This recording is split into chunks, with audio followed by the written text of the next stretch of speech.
Corona के वार जारी। गुज़िश्ता 24 घंटों में मजीद 34 अफराद कोरोना के बाइस जान से हाथ धो बैठे। 1808 नए केसेस रिपोर्ट हुए, जिसके बाद मुल्क भर में मजमूई केसेस की तादाद 3,49,992 हो गई।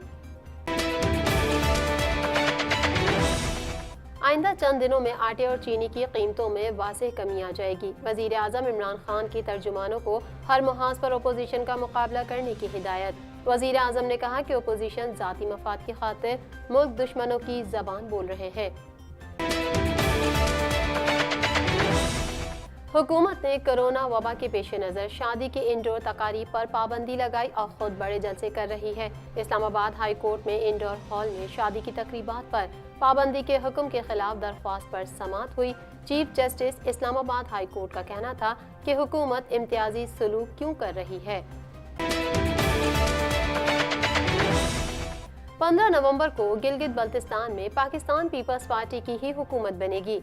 चेयरमैन पाकिस्तान पीपल्स पार्टी का कहना है कि गिलगित बल्तिस्तान की आवाम को बचाने के लिए पीपल्स पार्टी को जितवाना होगा। हम पूरे पाकिस्तान को कठपुतली हुकूमत से बचाएंगे।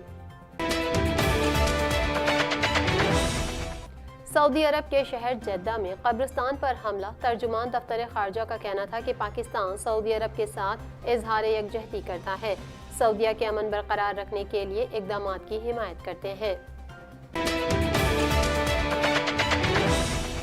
यूनुस खान के तजुर्बे और काबिलियत से मुस्तफीद होने का प्लान। पाकिस्तान क्रिकेट बोर्ड ने यूनुस खान को कौमी टीम का बैटिंग कोच मुकर्रर कर दिया है।